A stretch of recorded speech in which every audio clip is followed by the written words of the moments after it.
बूढ़ी औरत ने अभी केवल एक लाल मिर्ची तोड़ी थी कि अचानक आसमान से काले रंग की कुछ बूंदें गिरने लगीं।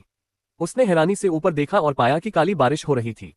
पूरा आसमान घने काले बादलों से ढका हुआ था। और यह सिर्फ वहीं नहीं हो रहा था, दूसरी जगहों पर भी काली बारिश शुरू हो चुकी थी। एक टैक्सी ड्राइवर मौसम विभाग को कोस रहा था। भविष्यवाणी में तो साफ कहा गया था कि आज का दिन धूप वाला और सुहावना रहेगा।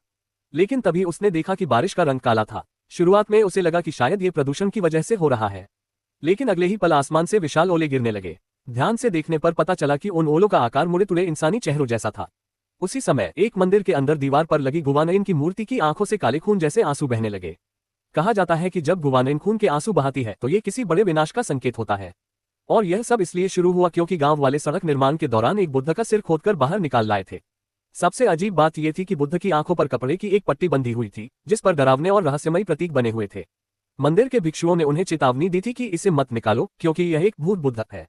कहा जाता था कि यह गोर्यो राजवंश के अंतिम काल का है और 600 वर्षों से भी अधिक समय तक जमीन के नीचे दबा रहा था। कोई नहीं जानता था कि यह वास्तव में कहां से आया था।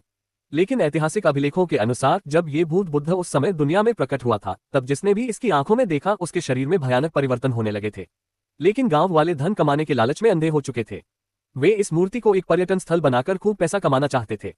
गांव के मुखिया को लगा कि बुद्ध की आंखों पर बंधा कपड़ा उसकी सुंदरता बिगाड़ रहा है, इसलिए उसने मजदूरों को आदेश दिया कि खुदाई के बाद उस कपड़े को हटा दिया जाए।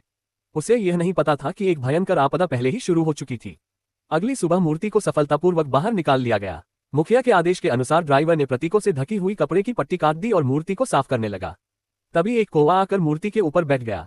कौवे को अशुभ माना जाता है और बुद्ध के सिर पर उसे बैठे देखकर ड्राइवर के मन में बेचैनी पैदा हो गई। उसने पानी की पाइप उठाकर उसे भगाने की कोशिश की, लेकिन कौवा बार बार उसी जगह चक्कर लगाता रहा और जाने का नाम नहीं ले रहा था।